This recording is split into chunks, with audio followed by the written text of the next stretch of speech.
on business. Because I listen to people all the time talk about business, and I was the same way when I first got into business.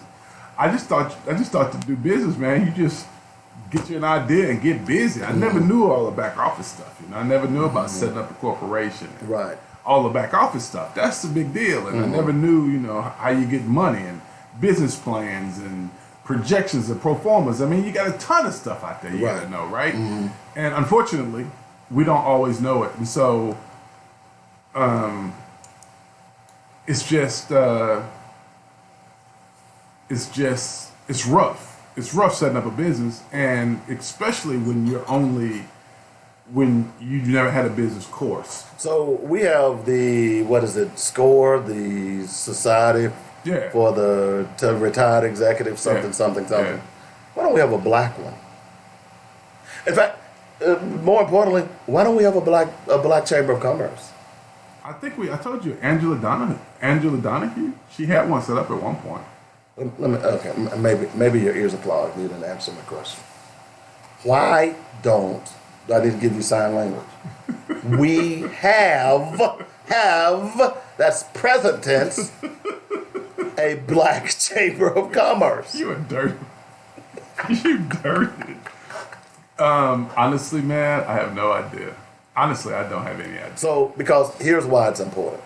If we had a black Chamber of Commerce, I think it'd make a big difference. Then we could go to them with what we've just discussed and say, hey, what do y'all think? How can you all help us put this together? Yeah, so I worked for the Chamber of Commerce back in the day, man. And I'm gonna tell you the thing I learned from them that I thought was really interesting is that even though those guys didn't always agree on the issue or the plan, they never fought publicly. And I think that's what led to their success and for them to be able to accomplish some of the things they've accomplished. I mean, because the Chamber of Commerce really has grown since I worked for them back in 97, 98, I think. It was earlier than that. You worked for the enemy? I worked with him, yeah. I loved it. I learned a lot from him, though. I learned a lot. That was in 92, I'm sorry. 91 and 92 is when I worked for the Chamber. I learned a lot from him. Well, I think we need one. I think not only that, so they could be facilitators for, when there are business loans. Yeah. Or not only that, you can have an offshoot of that of helping people set up, nonprofits so that they can do some of the things that they're doing. There is no black business entity. Well, let me say this though before you do that. I think if we have a Chamber of Commerce, I think we need to understand what a Chamber of Commerce is and how they operate. I agree. Because I think sometimes we talk about chambers and we kind of get this misconception of what a Chamber of Commerce is. A Chamber of Commerce is nothing more than a union for the businesses that are members of that organization. Exactly. That's their only function. They're not trying to advance social change. Right. They ain't doing none of that. They strictly about money. Nothing else, right? And only two things their core is they're trying to build their core membership. Exactly. Because that's where they make a buck of their money off of their memberships. So they're constantly trying to build their core membership. Right. And so I think if we're gonna have a chamber, we can't I know social issues are important.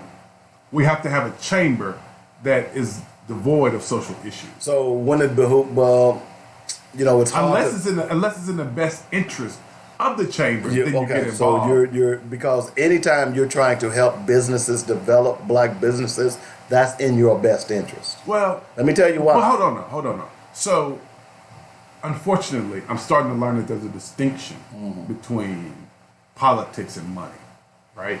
I wouldn't agree with that. Go ahead. Well, you can mix politics and money, but one of them you're gonna end up losing. You can't have them both. You can't be political and make money. You can't do it, right? You can't do that. Tell that to the chamber who helped destroy the Little Rock School Board. But again, the chamber is all about money. Realtors are members of the chamber. You got to understand. The chamber is doing what their members have asked them to do. They got members. You got people in the chamber who are realtors, contractors, all walks of life. All walks of life, right? Yeah. Well, guess what? A better school district in their eyesight helps them because it creates more wealth for them because, again, they can build schools. They can renovate the ones that are there. So I agree with all of what you're saying. So they're being political. They're being... It's political to us, yeah, but it's straight economics. They're using politics to advance their agenda. Everything you do in this country is political. That's all I'm saying. That's all I'm saying. I don't disagree with that. So what I'm saying as it relates to the black chamber is this: I think it would behoove them to be able to have seminars to teach people how. It benefits because think about overall chamber. It will, because think about it. What do you need to do? You have to have businesses who are members, right? Mm-hmm. To push your own agenda. Okay. Right?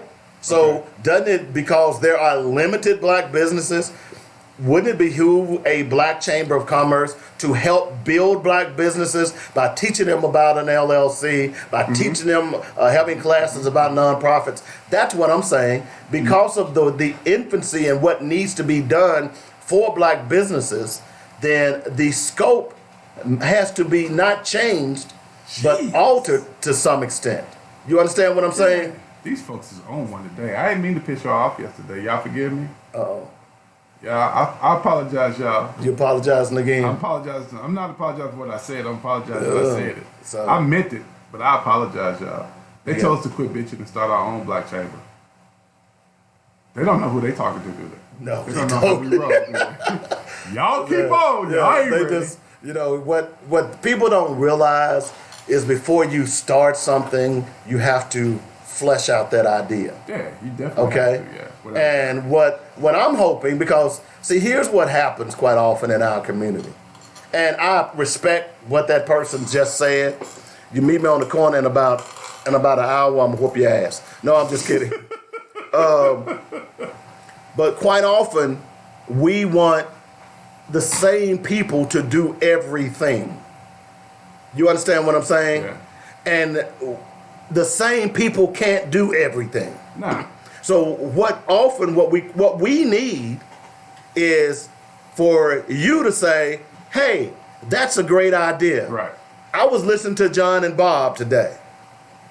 Let me call John and Bob and say, hey, can I meet with you brothers and see how I can get involved? Maybe you can be president.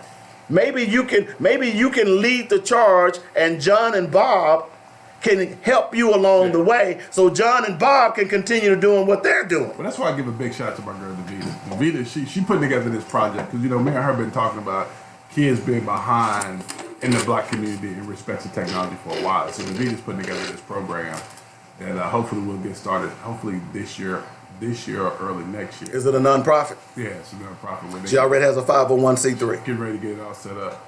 Okay. So once she gets it set up, now check this out, folks. I'm not part of that organization. Okay.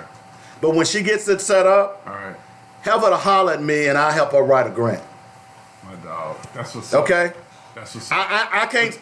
But you get my point, though. But that's exactly the point that we're making here. That's to your point. Yeah. That everybody takes one thing and then we just move on down the road. Right. And that's what we need to be doing. Right now we got 2 or 3 people doing everything. Think about it from a cook in the kitchen.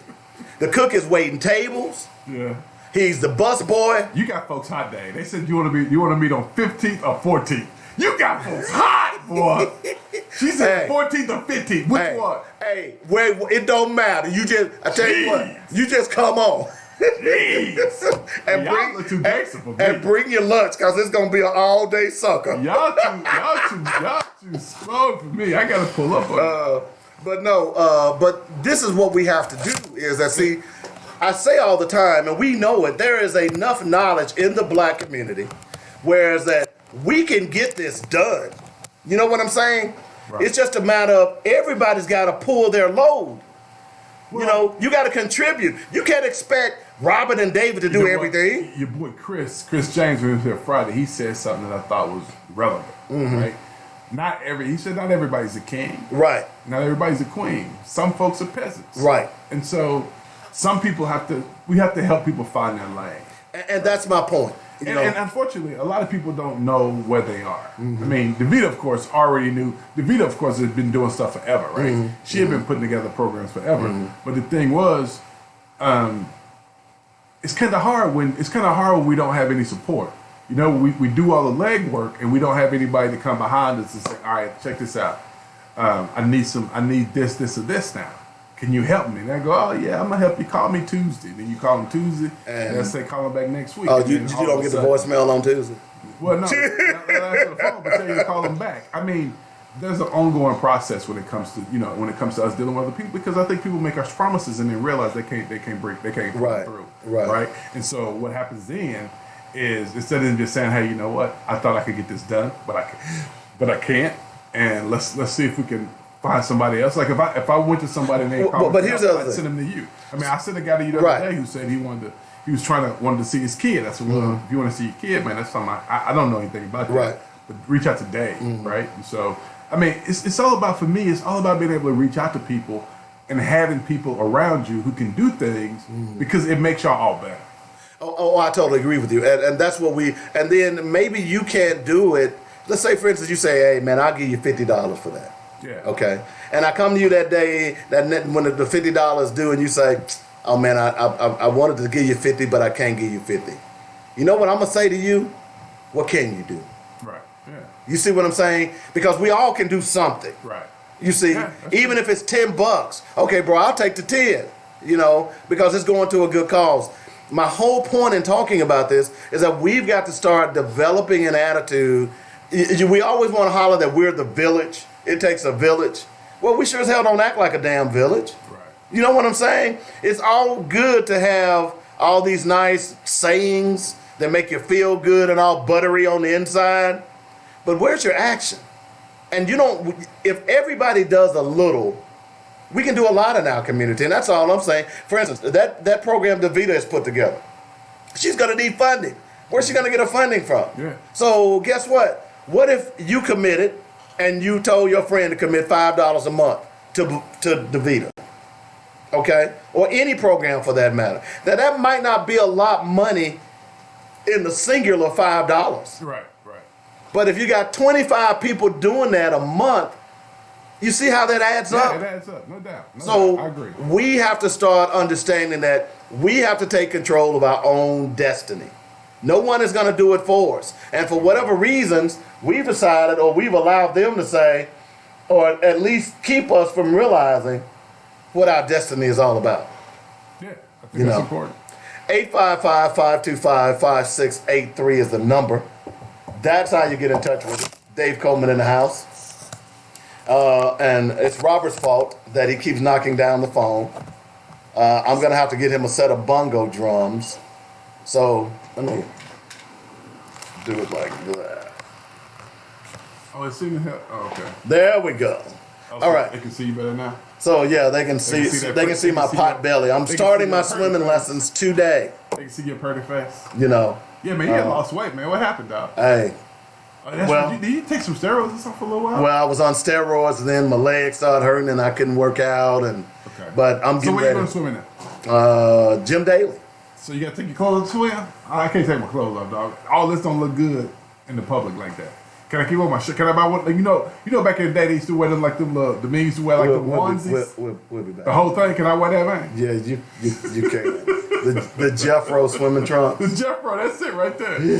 The whole fit, the Uncle Jed fit. Yeah. Can I do that? With the pocket in the back, the opening in the back. Yeah. Yeah. Can I wear that? The onesie. You can wear whatever you want, dog. The male onesie. If you want to be the object of derision, you go right ahead. Man, you dirty, man. I'm wearing Speedos. I got some tiger print Speedos. Woo! Hot! Dude, you know what? I do not want that vision in my mind. Really? Really, Dave? Come on, man. That's wrong. That's just wrong on so many levels. Back in the moment. Jesus. And Father's Day is right around the corner. And Coleman, that was dirty, man. I do not want that vision in my mind. That hurts, man. any 6 items in my product line. Coleman's Dynamic Rib Rub, Dust, Juice, Nuts, Batter, and you name it, all for only $29.95. Shipping and handling. Upgrade to Pick 10 for only $39.95. Pick 6 for Dad. You must call 615-554-0568 to get this dynamic Father's Day special. Dad and you will be glad. Man, we never heard that much woman got thrown in Arkansas River, man. Whatever happened to her? I want to know what happened to her. She probably in Pine Bluff by now. No, they saved her. Nah, she swam ashore, man. That's what I'm saying. They saved. She didn't die. She must have been black, because if she was white, she'd have been on everybody. No, black people don't swim. She had to be. At least according to Charles Barkley. If she was white, bro. Woo. That's crazy, man. I forgot about that woman. I wonder whatever did happen to her. This is attorney Danielle Walker from the Walker Law Firm. Are you drowning in debt? Is your debt becoming unmanageable? Are you struggling to make ends meet? It might be time to consider... A study in cops' Facebook accounts, 1 in 5 had posted racist and violent content. Provide you with the professional legal guidance and help protect you from foreclosure, harassing bill collectors, repossession, wage garnishments, and more. I have a proven record of serving clients just like you for over 20 years. I'm conveniently located downtown Little Rock at 323 Center Street, Suite 1020. Call today for a free... Did you see the video of the girl who kidnapped this other girl somewhere in Camden and beat her up because she was sleeping with her boyfriend? They say, I hadn't seen it yet. I'm trying to get Rizelle to send it to me. Walker from the Walker Law Firm, and let me help. But they say it was the white girl that was in the car with Philadelphia and Arkansas. Bradley Blackshot. Since 1966. Oh, really? At Mitchell Funeral. That's what they say. Understand that the funeral is a celebration of life and legacy, so the entire staff takes great pride in the caring, personal, and professional services they provide. Cremations, funeral planning, burial policy, life insurance, notary, and monument sales are just a few of the services they offer. Flexible packages are available as well. Mitchell Funeral Home appreciates the trust and confidence placed in them and will continue to enhance their services so as to serve you better. Call now. Get connected. 870-246. But I think it's a good idea that if we could have a segment a week 2611 that call, click, or come by. that focuses Don't wait till we mainly on Little Rock politics. Let's walk through this together. Although we talk about it in a 2611. wider frame, but someone can keep people focused on what we need to do in Little Fill your Rock. home for the holidays. I think that might be a good idea, so we'll see how it works. Plus, they are. Our first bundle starting at $5.98. Perfect for a dorm room. Bundle deal 2, only $15.99. So we'll see. With your first apartment and fill your home with our third bundle starting at only $24.99. Come get these deals while they last. Special pricing going on now through the end of the year. Celebrate this holiday season with something new from Bedrock Mattress and more. 3901 South University in Little Right, Rock. my son texted it. But the internship, I'll take it. You can't take no internship. There you go. Whether it's criminal defense, Is that the one you brought up here the other day? personal injury, or Yeah, he mental enjoyed health, himself. I want to help you. I can be reached I wanted to say something. Nah, he ain't ready. 5095. Don't face your legal issues alone. You need an attorney whose primary objective is to provide you with the Man, I'm loving the way the Brits are trolling Donald Trump. 415. I'm loving it, dude. They worried about. In Little Rock. I'm attorney Theodore Thompson, and I want to provide you with the best legal representation. The views and opinions expressed today A farmer carved, you know how they do those crop circles? He carved a big old advertisers. a Now, let's dip get ready to focus in the grass on our in his issues, farm our and solutions, wrote using "Suck our this." voices from Black Focus Radio. Man, they trolling Donald, man. Did you see the video where he was driving in London? You ain't saw, man. Let me put it up. You gotta see this. It's funny. I saw they were boycotting them. I didn't see Where, I mean, it boggled my mind. Let me see if I can pull it up real. Oh, come here, look at this real fast. Get ready. Black Focus starts right now. Phone lines open at 855-525-5683. So here's your host, David W. Coleman. Where the people at? Well,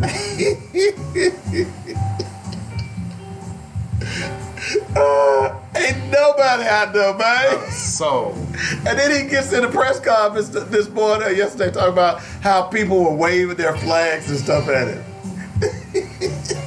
Wait, you see anybody? Oh, there's somebody jogging. Oh man, welcome back to the show, Black Focus Radio. David Coleman here, along with Robert Ware. We're laughing at the video of you all's president when he arrived in London and they've got the British and American flags out, and no one is on the path, you know, looking to try to say, you know, when dignitaries come to town, people line the streets, especially if they know who they are. I remember when Barack Obama came to Nashville, and we worked at Dell, and just so happens that Dell was adjacent to the Air National Guard's takeoff and landing strip, which was the airport, but it was just on a different side of it. So we could literally stand and shoot.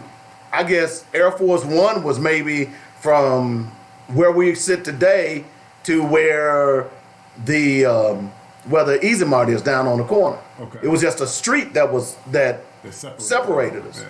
So we could literally see people getting on and off the plane, and people lined up. In fact, people stopped work to come out and see Barack Obama and Air Force One. Okay? Yeah. Apparently the Brits didn't care. It's rather odd. But the weird thing about it, he gets in the press conference and he says he was just so moved by the warm welcome of the Brits who were out waving American and British flags. What planet is this guy on? Hey, but you know what? So you gotta remember this guy's a developer, and being a developer, man, you gotta always be positive above all things, right? I'm building the best, the biggest, the brightest. You always gotta do that. So he can't help but do that. Okay. I'll let you go with that, dog. I'll let you go with that. All right. 855-525-5683 is the number. Woo, Lord have mercy. Okay. So I want to quickly talk about this study that came out that said whites in the South still don't like black people. Did you want me to respond? What do you think about that? Now read it again. I want to make sure I understand. It says whites in the South don't like black people. They still have prejudice towards black people. Just your thoughts? I agree with that. I agree with that. I mean, that's Yeah, kind of obvious. I would agree. Yeah, it's not that I don't disagree, Yeah, but aren't they kinda obvious. leaving out a whole section of white people That what? that are prejudiced towards black people? I think you got black people who are prejudiced toward black people. I mean, Yeah, you're leaving out a whole swath of people. Yeah. yeah, but when we're just talking about white people and their prejudice right now, Robert. Okay. So white people and that prejudice. So Okay, you so think you're missing the point here. okay. What? How am I missing? I thought we were. White people in the South, Oh, just white people in the South. right? That's the perception they're trying to paint. That it's just right. it's just the issue. It's in the just South white and people nowhere in the else. South. Yeah. Okay. Okay, Okay. you get that right. I get that now. Okay, my bad on that. It's kind of like during the Civil War when they claimed that the North didn't want slavery. The only reason the North went to war was because the South was kicking their butt because the South was getting free labor and the Yeah. North couldn't keep up. That's Okay? all it was about, man. That's what it was really about. Okay, so when you start talking about and then when the Great Migration took place and black people migrated to northern cities and western cities, the racism was just as stiff as it was in the South. It's still. I mean, And it still is. That's the no- point. yeah, right. There's no difference. Okay? Yeah. So if it wasn't, how did Donald Trump become president? He won a whole lot of northern states. Yeah, and I think, see, this is the problem I've had with this whole thing throughout, is that I don't think Donald Trump won just because he spit racist rhetoric. I don't think that was the only reason he won. I believe there were people who longed for the days of old. I mean, because you got to remember, you had What were the days of old? Well, let me set it up for you. You had 8 years of a black president, with black people walking around kind of with their chest out going, I ain't got to work today, right? He's my He's president. my president. He ain't yours. He mine. He looked like me. And you had white people who came up poor, who came up hungry, who just really worked hard like black people worked hard to get ahead, right? Yeah, but they know how to use that white privilege. And those were the people who who might have been supportive of black folk, they then became spiteful because they were like, hey, dog, I've been with you the whole time. I ain't mad at you, but now you're mad at me, right? So I think that there are people who voted for Trump because they voted for the days of old, and Hillary would not give them the days of old. What were the days of old? When you had a white male leading the country. So that was the days of old. So that's racist. I never said it. No, that's not racist, Dave. You want to make it be racist, Dave. It is racist. That's not racist. It is. You just want to go back to what made you comfortable. Which was racism. No, Dave. Institutionalized racism made them I ain't gonna comfortable. say that, Dave. It ain't racism. Yeah. You got some white friends listening to the show today or something? They probably listen. They probably listen.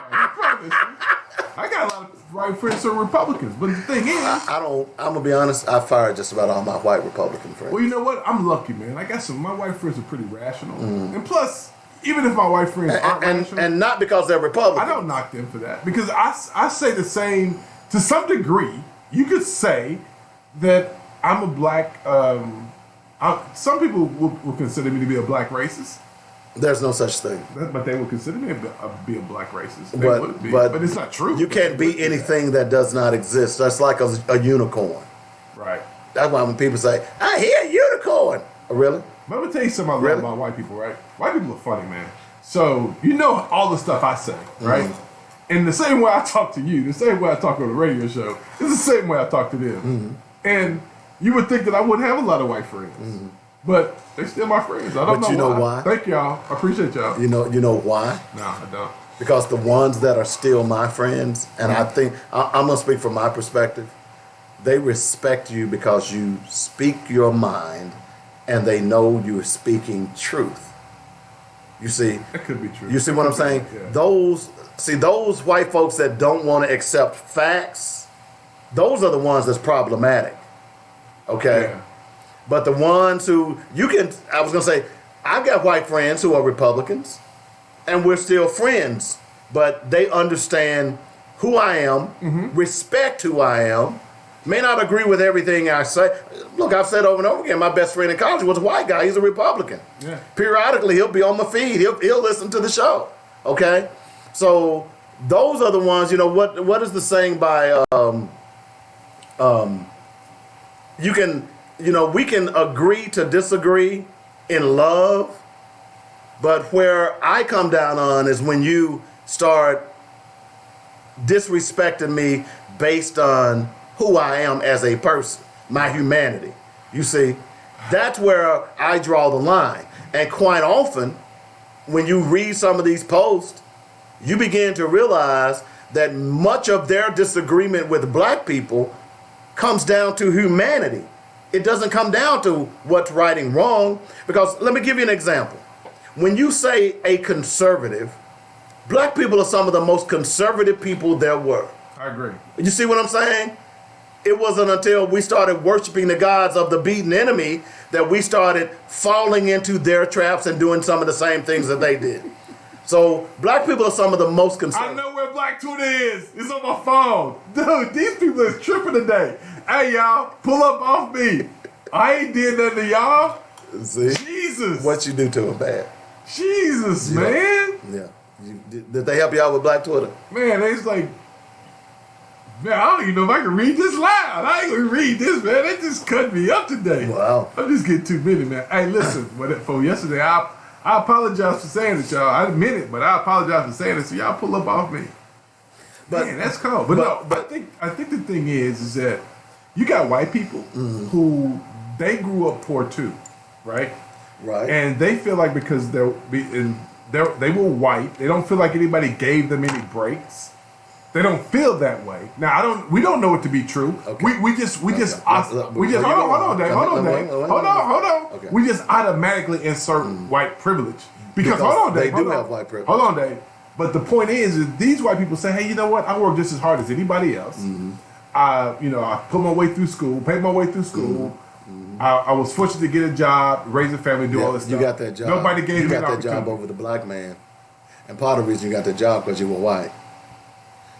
Statistics don't lie. Last hired, first fired. They can cry in their milk all they want. I ain't carrying that. But the thing is, man. Sorry. The thing is, is just there because something- just because you don't know how to use your So let me white ask you a privilege, question. Let me ask you a question, Dave. I'm not gonna Let me feel ask you a sorry question, for Dave. you. If me and you get in a foot race and you run faster than I do, should I hate you because you was black and I was white? You just faster than me? Should I just hate you because your black slave self, your black plow pulling self is just faster than me? Should I get mad at you for that? Some do. But should I though, Dave? Should I? Well, they do. Yeah. Because this is the thing, right? So we spend a ton of time having these conversations. And I think the conversations are good. But at some point, we have to realize, now, I need people to understand what I'm about to say. Careful. Kinda Y'all sound- get ready to get in Black kinda Twitter. sound different. Sick in Black Twitter. So- sick in. We're going to have to be able to work together with other folks, but we also need to know how to work independently with each other. Because, man, as long as people can pit us against each other, man, we'll never be successful. Well, I mean, I agree. That's what the Russians did. Yeah. Is that they launched this campaign because they knew the Achilles heel in America is race. That's Yeah. why it's so silly of Americans or white Americans not to understand that we got to fix this problem. I've said over and over again that black folks can't fix racism. White people have to fix it. They created it. They made it. They manifested I don't it. dispute Okay? that. I don't dispute They have to fix it. And if you didn't learn anything else from this last election, you realized or understood just how dangerous this can be, because now we're on a collision course. We're going in opposite directions where once we collide, it's going to be like Khaleesi and Cersei. Yeah. Y'all, the Game of Thrones reference, y'all get that? Y'all get that? I'm a bad Mama Joe. You know, so we got to fix it. So, my but concern is and always will be is the country I live in. I live in a country that is the biggest liar in the world.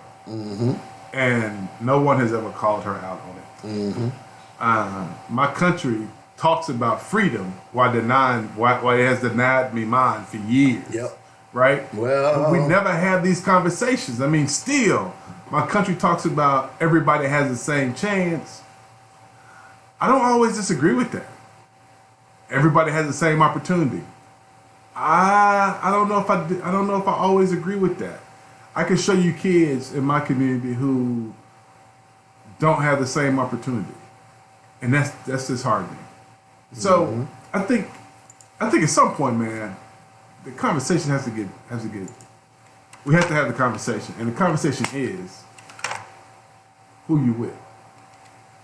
That's it. Who you with? That's the question to the conversation. Who you with? Who you with, Dave? Okay, so here's the quote. While you were talking, I was looking for this James Baldwin quote that I posted. And by the way, this is on my feed as well. We can disagree and still love each other, unless your disagreement is rooted in my oppression and denial of my humanity and right to exist. Okay, so I can disagree with you philosophically, politically. But when your philosophy and your politics get to the point where it's making you better than me, then no, I'm not going to accept you. And what you find with most of those white people who grew up poor like black folks, mad because they don't know how to use their white privilege.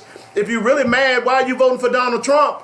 He's abusing you. All you got to do is understand that he's lying to you. But because of but hang on a minute. But because of your innate bigotry and racism, you follow along with them hook, line, and sinker. If you have common sense, you got to know that fool is not for your benefit. If you are a white farmer, but hold on. you got to know he's not for your benefit. I need to make this. If you are a poor white, because when Asa Hutchinson kicked those 16,000 people off of Medicaid, you know, the majority of them were white. Okay? That's the Republican philosophy. But you all follow along, hook, line, and sinker. So I'm not feeling sorry for you Mr. Poor white boy, who don't understand that you are being used and abused. That's the Republican way. I agree. That's Republicans just supporting their party. I agree. 855-525-5683 is the number. That's how you get in touch with us. I mean, look, at some point, if you're mad because you can't access your white privilege, that's on you. It's kind of like being a rich kid You know what I'm saying? And you know daddy done died and daddy done left you a trust. And all you got to do is get to 21, okay? But before you get to 21, you blow your brains out. You didn't even access your privilege. All you had to do was get to 21 and you would have been on easy street. So my point and my analogy is that white folks, you have a trust that was left to you by racism, by slavery. And if you're mad at black folks because, you can't access that privilege, that's on you. It's kind of like black folks being mad at immigrants. Oh yeah, they gonna come over and take our jobs. Name me a job that an immigrant has that a black person want to work right now. They might have something. Now, wait a minute, I ain't that you slang. Name me a job right now that black people can say an immigrant took their job that they want. Name me one. Yeah. Let me think. Hey man, a lot of black people, we used to always clean hotels. You don't find any black folks cleaning hotels. No, you don't. That's a job they took. Would you like me to continue? Yeah, because I went to a Chinese restaurant. I looked in the back. Well, none back there but Mexicans cooking Chinese. I thought that was kind of ironic. But see, that's it. I'm just trying to be funny. No, I'm not. No, I'm not. No, I am not. No, I am not. You try to be funny, no, but I'm not. No, listen to me. No, I'm not. But you're telling the truth. I am telling the truth, dude. I am not trying to be funny. I thought that was crazy. I have seen that myself. I'm like, wait a minute. I'm at a Chinese restaurant and Mexicans cooking the Chinese. But I mean, that doesn't make any difference because anybody can cook. Look, I cook Chinese food. That's not a big deal. But you know what, Dave? I don't go to that restaurant no more. Well, if I went to a Mexican restaurant, there's a bunch of Chinese folks back there cooking it. If I went to a soul food place and had white folk cooking it, I ain't going back there either. It's just some things you just don't trifle with. That's one of my food. Dude, you can't have. There was a bunch of. So if you go to a Mexican restaurant and Jamaicans are cooking it, you got a problem with that too? If I go to a Jamaican restaurant, if I'm in Jamaica and I go to a Mexican restaurant in Jamaica, I deserve to get whatever I get. Okay. Now, honestly, when I went to this Chinese place, I'm not gonna call the name of it, but I've never been back, and I'll never go back. What if there's a head chef? I don't give a damn. And he teaches all of his sous chef and his underlings to cook the necessary cuisine. No. Okay. You know they do that in all kinds of restaurants, right? Dave, if I go to a restaurant, I expect to see certain people back. So let me give you a better example. I'm kind of stereotypical in that respect. Let me give you a better example. Okay. Usually on most construction jobs, you would have whites, you would have some blacks. Now, typically most of them are those construction jobs are Hispanics.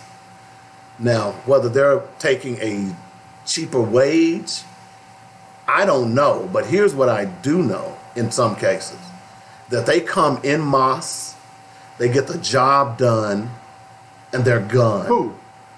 Some of these Hispanics, not all of them. So you talking like black people don't do the same thing? Will you just listen to my point here? Okay, I got you. Okay. So I'm trying to make your point about my question, is that some of those jobs in the past were going to black construction workers.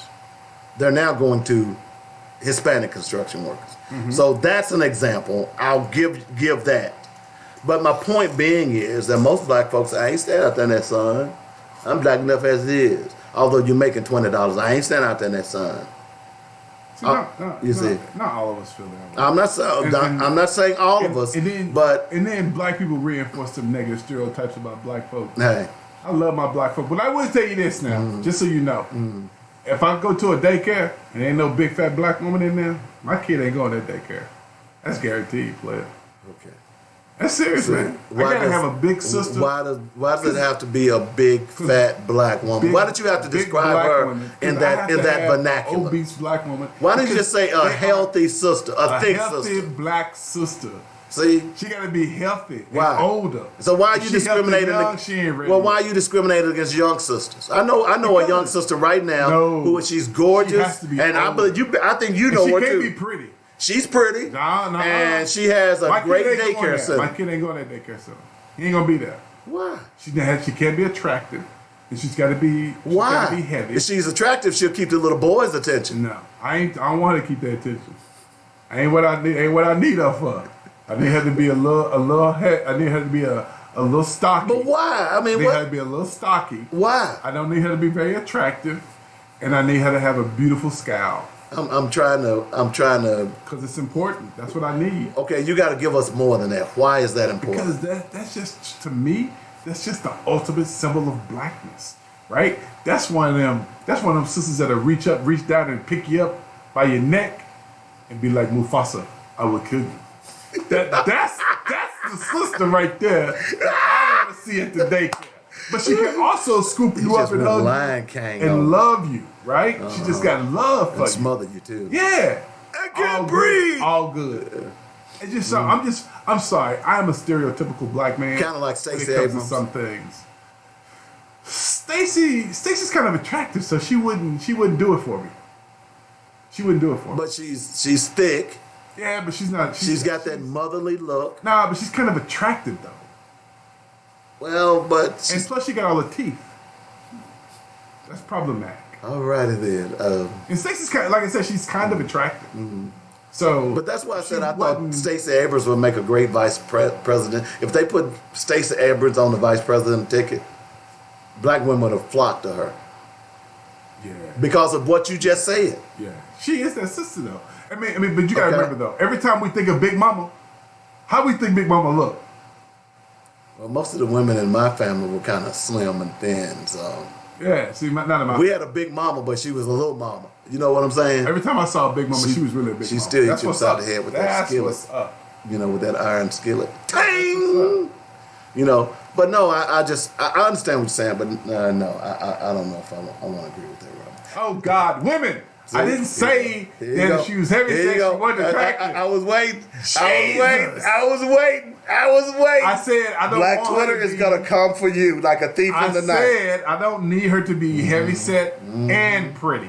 I need her to be heavy set and not very attractive.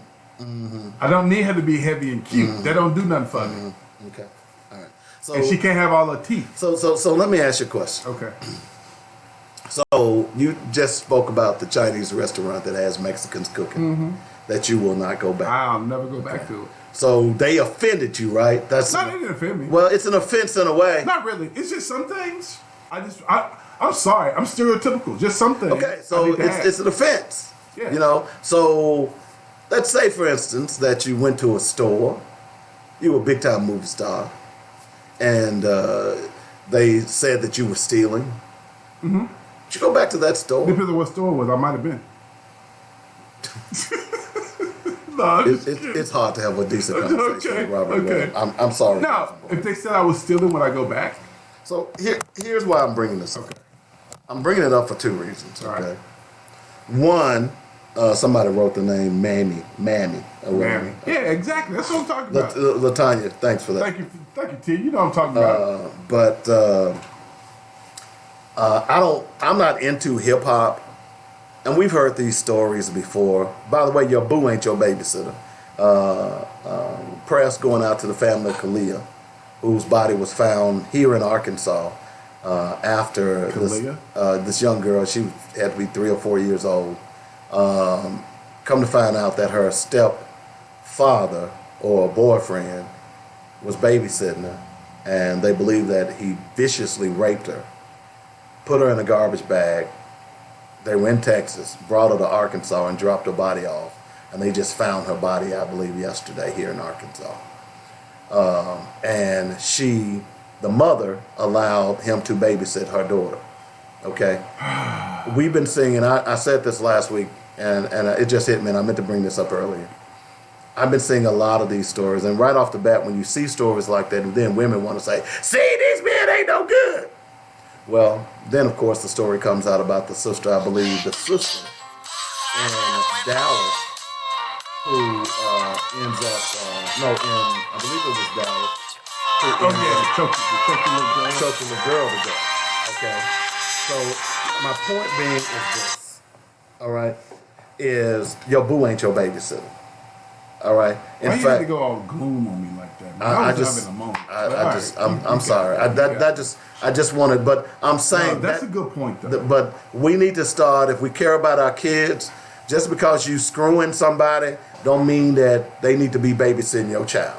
In fact, your child should not even have a relationship with that person until that person has shown themselves worthy. I just needed to throw that out there. But back to the story. So are you familiar with Sephora? No, I'm not. Sephora apparently is this glitzy store. Who is that artist? They spell her name S-Z-A. I don't know. It's just S-Z-A. I don't know. So anyway, apparently, she was walking in the Sephora shop and in California, and she's a, well, let me give you an idea. She's a platinum selling artist. She was going to buy some Fenty beauty products. That's the beauty products that Rihanna supports, or I think she came up with it. And she was accused of, the mall security said that she was shoplifting. Okay? When in fact, she was in there to buy the products. So now Sephora, just like Starbucks, she sings, well, thank you, Tanya. Tanya says she sings the song Weekend. It's the side chick anthem. You know about that song, don't you, Robert? No, because I dumped all my side chicks. You did? Yeah. I don't know. You dumped all your side chicks. Side There you go. So I'm out of here. But anyway, she, for whatever reason, Sephora got word of it, and they're shutting down their stores for a day for racial sensitivity training. Okay? See, that's a new thing now. I'm trying to be serious. That's a new thing now. Well, it's kind of like the police department when they shoot and kill you. What do they do? We're going to do more training. We're going to train our people because it's going to help. Okay? You know, like, hey, that's my point, is that, like, you already don't know you're a racist. So the other point to that is, why are you spending your money at those stores? You're making enough money where you can create your own stores. That's what I'm saying, is that all of these black people who have money, they don't get it. They think that, oh, I've got to go to a white store to prove that I'm worthy. And although it's kind of like that guy, the rapper was it, I want to say it was in Milwaukee, as a matter of fact. No, it was one of the basketball players that played for Milwaukee about a year or so ago, who goes to the jewelry store, wanted to buy some jewelry, and they wouldn't let him in because he was black and didn't realize he was a Milwaukee basketball star. Or the rapper who went to this jewelry store and they claimed that he was stealing, and he wanted to prove to them that he could buy their stuff, so he spent thousands of dollars just to prove to the white folks that he could buy their jewelry. My point in all of this is that at some point we got to get out of this wanting to prove to them that we somebody. See, therein lies our problem. If we spend as much time proving to ourselves that we're somebody, then all that other stuff will come. But Dave, I am somebody. I ain't got to prove that to nobody. But that's you, Robert. You're the man about town. Somebody. You know. I am somebody. Yeah. Okay. Jesse. In my Jesse Jackson voice. Yeah. I am somebody. Yeah, you sound like Jesse too. But that's my point. It's not enough of us. We're still proving to them that we deserve, when we haven't proven to ourselves that we deserve. You get that, right? Before I can plant a seed, I've got to till the soil. I've got to prep the soil. So if you're running around, oh, well, I'm somebody, but you've not tilled that soil to prove that you're somebody to yourself, you'll keep falling into these traps. And that's what we're doing as black people. We're too busy worrying about proving to them, oh, I got to go buy this new car. I don't care if it's 27% interest. I'm going to buy it just to prove to them that I can buy the car. You can call me a nigga, but I'm going to go to your store and buy all your money. And you know what they're saying? You stupid nigga. I got your money. What you got? A car that's going to depreciate. we have to understand the value of who we are. We don't, that's where all of this begins. We haven't gotten it yet. We don't teach our children that. That's what I'm talking about, the Black history in daycares. You can't wait till you get your child get in the 10th grade and want to teach them Black history. Some will accept it. Some will say, I don't want to hear it. But if you begin them, just like math, you start teaching them how to count when? 1, 2, 3 years old. You start teaching them ABCs, 1, 2, 3 years old. Why not start teaching them Black history 1, 2, 3 years? Because at that point, they grow up doing. Remember the story about the little girl who was at the white school, and her 3 white friends got mad at her because she had black girl magic, and she was telling them that she had black girl magic. You remember that story? Yeah. And the funny thing about it is the teacher sent a letter home to the little black girl's parents saying, will you please tell your daughter to stop saying she has black girl magic and the white girls do not, because they are crying. See? Nope, I'm not gonna do it. Exactly. But the point being is that mother was doing the right thing. So if a white boy was going to school and said, I got white privilege, would y'all want him to stop saying that if he was in school? He doesn't have to say it. It's understood. But if he said it though, it wouldn't bother me one bit because I'd agree with him. He does. Okay. I think it's great that she feels that she has black girl magic. I think that's incredible. That's the point, is that it's building self-esteem in that young girl. Mm-hmm. You know, it's like I was telling someone the other day about, I address most people now when I meet them on the street, hey, what's up, King? When I meet a young guy, a teen, hey, what's up, Prince? He look at me like, man, that's strong. Y'all will get that in a moment. That's strong. However, Prince. But I address to the wrong cat, man. You gotta be fighting. But no, I address young women as princesses, and I address young men as princes. And I address brothers that I meet on the street. What's up, King? I don't say what's up, my brother anymore. I say what's up, King. You don't say what's up, my brother no more? No, I say what's up, King. What's up, Queen? Hey, my queen, how you doing? Glad to see you, my queen. I say what's up, black. I love black. Well, What's I mean, up, that's black? fine. But the whole point is that I'm trying to reinforce in them, like the story I said last week about the guy that I met that was homeless, and I called him a king, and I said, what's up, King? And he looked up. He hadn't even looked in my eyes until I called him a king, and he looked at me and said, man, no one has ever addressed me like that. And for a slim moment, he had a little hope in his eyes that maybe someone is respecting me, not because I'm homeless, but because I'm a man. You see what I'm saying? Mm-hmm. You are what you answer to. You see what I'm saying? That's why I don't use the N-word. You know, you are what you answer to. If you teach a child growing up and you always tell them they're nothing, they're nobody, they're gonna fall into that trap and end up being that way. So I mean, I'm constantly trying to find out why nigga is such a bad word. Because brothers using it now, why is it bad when we use it? I mean, why do people still consider it to be a bad word? To me, it's like we've taken control of the word. No, you haven't. Okay, give me that. How do you take control of something that they created that was a negative to you? I know that's the saying. Yeah. I remember when the brothers came up, and this was a few years ago, who decided to take the stars and bars and make them and paint them red, black, and green. And the argument when he tried to start a t-shirt company with it, and that was the same argument, that we've taken their word and changed it into something positive. How do you change a negative into a positive? You can't do that. It's incongruent. Because the derivative thereof is still the base of that word and where it came from. Oh, come on, man. You see? So regardless of how you look at it, regardless of where you think you've changed it, you haven't.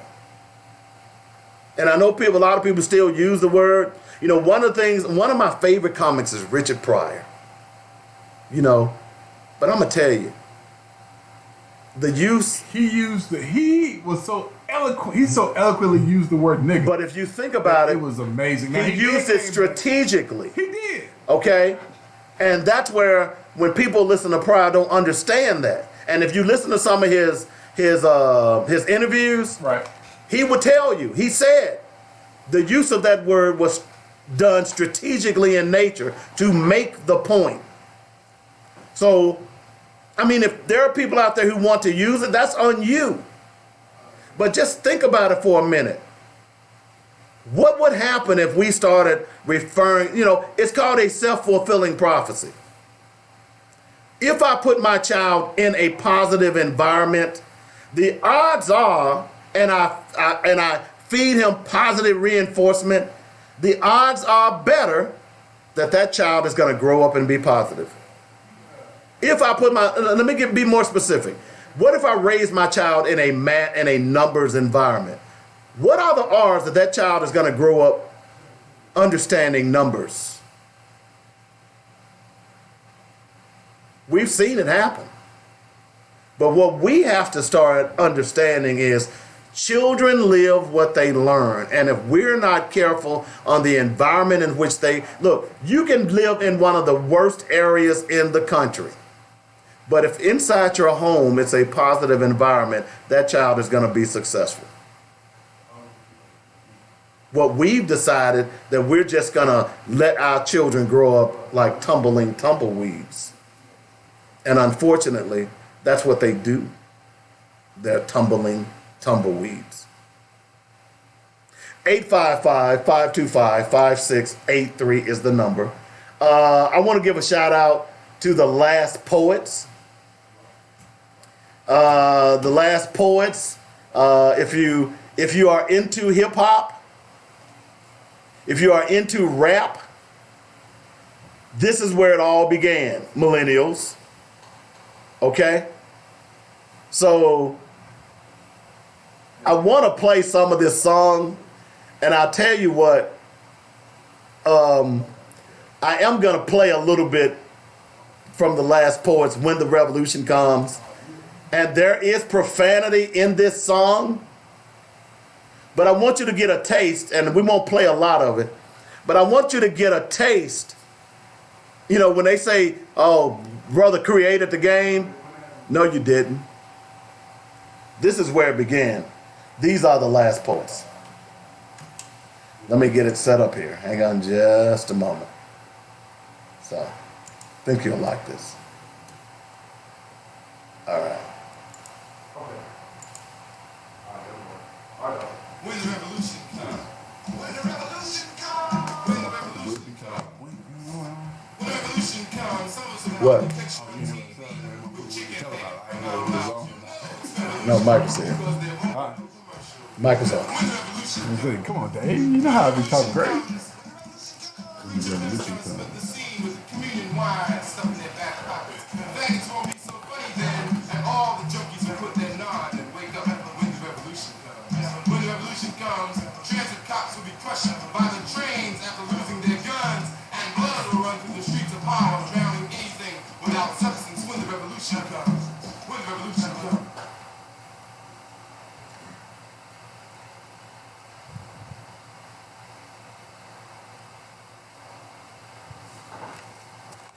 What, dude? Why are you laughing at me, man? Why are you laughing at me?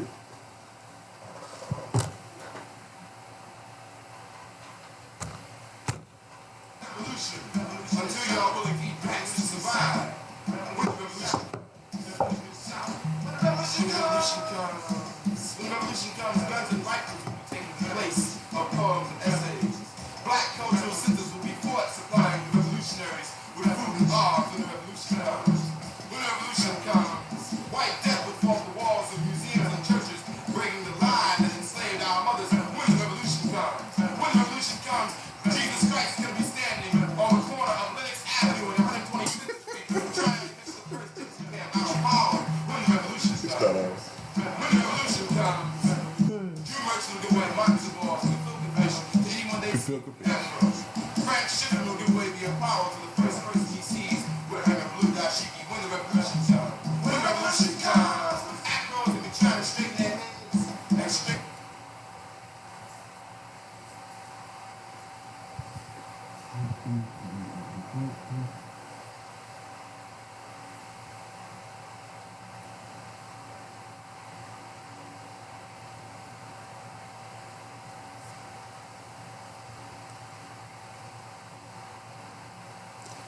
That, ladies and gentlemen, was The Last Poets. If you get an opportunity, go check out Black Thighs. Okay. It is a wonderful group. This is where, again, we talk about history. You talk about a movement. See, the difference in the 60s and the early 70s is that, and you're slowly beginning to see this a little bit more now with some of these rappers, but music was used as a means for the revolution. You heard artists talking about revolution. By the way, if you get an opportunity, I meant to tell you as well, Curtis Mayfield, I believe his birthday is coming up. And I've told you all over and over again that if you want to be educated, if you really want to be educated, go out to YouTube and type in Curtis Mayfield's greatest hits and click play. Okay? Just go out there and click play. All right? One of my all-time favorites is If There's a Hell Below, We're All Gonna Go. All right. You know I can hear that now. Oh, my bad. Okay. So I'm trying to see your video, man. I'm trying to check you out, dude. what? Do I have the shade right? I did this man. myself. Yeah, you look pretty good, man. thank I like it. I like the. Also, hats off to the Black American singers. You know, Which ones? one of them, Azalea Banks, for one. Who is she? She is a rapper and singer who has refused to go and perform in Israel. She has tweeted out a lengthy list of grievances with Israeli people after she said she was racially and sexually harassed on a trip to Tel Aviv. Okay? The artist claimed that she was treated rudely by multiple occasions due to her skin color, including being subjected to extra security checks at the airport, facing hostility in restaurants and grocery stores, as well as being purposefully coughed on or stepped on in public. That's how I'd have to fight. You know, you cough on me one time, okay. Next time someone cough on me, they gonna get a right cross. I'm just saying. So, but the point I'm bringing this up is, you know, there has been a movement here in the United States by political leaders who, particularly white political leaders, who are trying to keep people, if you decide that you are going to boycott Israel because of how they are treating the Palestinians, then you cannot receive a government contract. Did you know that? Mm-hmm. So right now, the Arkansas Gazette, the Democrat Gazette, or is it the Arkansas Times? I think it's the Democrat Gazette. No, it's Arkansas Times. Is suing the state of Arkansas because of that law that was snuck into our legislation by Republicans through ALEC. Okay? So what they're basically saying is that if I use my First Amendment rights against Israel, then I can't benefit from tax dollars. Right. That's wrong, and it's illegal. The ACU is also challenging that. But if you're black, why would you go to Israel to perform? Why would you do that? Because they're giving you a check. So you're willing to sell out. Yeah. Okay. Who was the black artist that sold out for the Donald Trump inaugural campaign? I don't know. She ain't around no more. Exactly. I don't remember her name. What was her name? Was it Chriselle? What was her name? Chrisette Michelle? Chrisette Michelle. Yeah, Was that her? I think that was her. Look, homegirl still begging for a job in the black community. She should be. I read something about a month or so ago about she's still on her knees begging. But that's how it ought to be. You see, we should not be sitting around. We have enough power to utilize it. When we use it, we just don't get the point of when we use it. If we use it collectively, as I've said over and over again, when I talked about the young man who decided to go to the HBCU yesterday, if all of our black kids said, hey, you know, now with this transfer portal, I'm transferring from the University of Arkansas. I'm going to UAPB, baby. I'm going to Alabama A&M. I'm going to Florida A&M. Never happened. And that's the problem. Until we're willing to sacrifice for the good of our future generations, just like the people who came before us were, we're not going to get anywhere. Dave, you know what? Dave, you are such a, what's the word I'm looking for here? Nice guy. Yeah, that, you are a nice guy, but that's not the word I'm looking for. You are. Sexy. No, Dave. Dave, don't do that, Dave. Don't do that, Dave. It makes you think about you in the Speedo. Don't do that, you man. think about me Don't in do the that. Tiger Speedo? Don't do that, man. Yeah. Don't do that. I had to buy them, class reunion coming up here in a couple of weeks. Don't do that. Don't do that. No, but I think you. I can't think of the word I'm looking for now. But without saying the other word, I think you're kind of naive, especially when it comes to black folks, because there are some of us who have the knowledge that you're talking about. Yeah. But there's 90% of us who don't. I agree. And so, how do you get it to that 90%? See, that's where we are right now. I think the only way you get it to the 90% is you provide them with something they need. So, see, we are a burgeoning, although small in number, and I always argue that those people who say they're woke really aren't. Again, you can't walk around talking about you woke if you ain't doing nothing. Right, that's my point. If And you ain't doing nothing. Right. So, but how do you get, what we need to be able to do is offload this information en masse to that 90%. What is the best way to do that? Right now, that's the key right there. That's the $10 million question. The information that many of us are getting, whether it's black history, whether it's culture, whether it's finances, whether it's politics, where we understand the game, how do we offload that to the populace? How do we download it? We have to identify what they need and provide it for them, and then they listen. That's like anybody. So we identify what they need. So quickly, we got a few minutes to go. What would be one thing you think that they need? Some jobs. Okay. Some money. Some housing. It's different for everybody. It's the same thing for everybody. It sure is. For everybody, it's something different. That's why But I you asked gotta you the provide question. it. You gotta figure out what to provide it for. So will you not get bogged down on providing as opposed to delivering the knowledge? No, because I think if you provide what they need, they're more willing to listen to you, right? And you have a greater chance of actually having an impact. So what entities are in the black community set up to do that? Because it's gotta be something that can address multiple sets of people. You trying to make me do it again, Dave. Don't do that. What? Dave. Don't do that. What? Don't do that. What? Don't make my mama call me. Dave. I don't want to talk to her. We have a conversation. You don't want to talk to your mama today? You got to talk to your mama every day. I don't want to talk to her about this crazy because she going to call me and tell me, boy, you know you shouldn't have said that.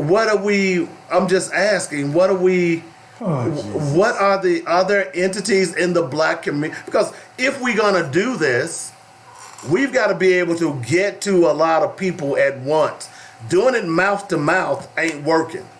The majority of us who are in the know, we got it through our own personal research. You tell your story, you had to learn by going through trial and error, going down to the city board, Yeah. I had to learn by going and reading all them books. Yeah. Okay. This is where I can monetize it. But, okay. So, can you get that real fast? So my point being is, how do we download that information? Okay? That's the key. Because there are a lot of people around us, around you, who have info that can keep you from going down a path that is negative, that can keep your family from going down a path that's negative. Are you receptive? Are you the thumb drive? Can you be a thumb drive? Think about that, Robert. I can download a whole lot of information to a thumb drive. And I can take that information somewhere everywhere. Okay? Are our people willing to be a thumb drive? Because see, what's great about a thumb drive is that you have the information, and then you can take that information and give it to somebody else on their thumb drive. Yeah. You get that, right? Yeah, I was gonna say something, but I'm not gonna say it now because it just not work. It doesn't work because never mind. I'm just saying. I think you make a very valid point, but I think again, if we want more people to be receptive to some of the things we talked about, you have to address the issues they have. And what are there any entities in the black community that are set up that can do that? I think there are some entities in the black community that have the ear of some black folk. Yeah, I agree. I think so. What are they? Quickly, give me one.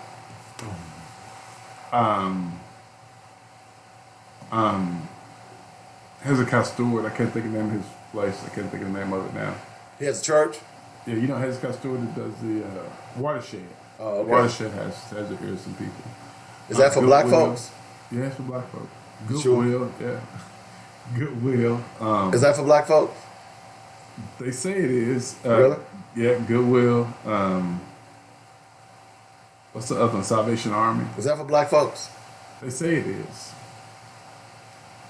You talking about an organization strictly for black folks? There is no organization in the city that's strictly for black folk. There is no organization like that. Therein lies the problem. I finally pulled it out of you. Jesus. Therein lies the problem. Dave, you are a rebel. I'm proud of it. Dave, you are a modern day Say McIntosh. I'm kind of like Jack Johnson. And that's truly a compliment. Here's what Jack Johnson once said. Okay. He said, they never let me forget that I was black, and I never let them forget that I was black. That's what's up. And if you know Jack Johnson, you understand exactly what he's talking about. Okay? All right, we got to get out of here. Y'all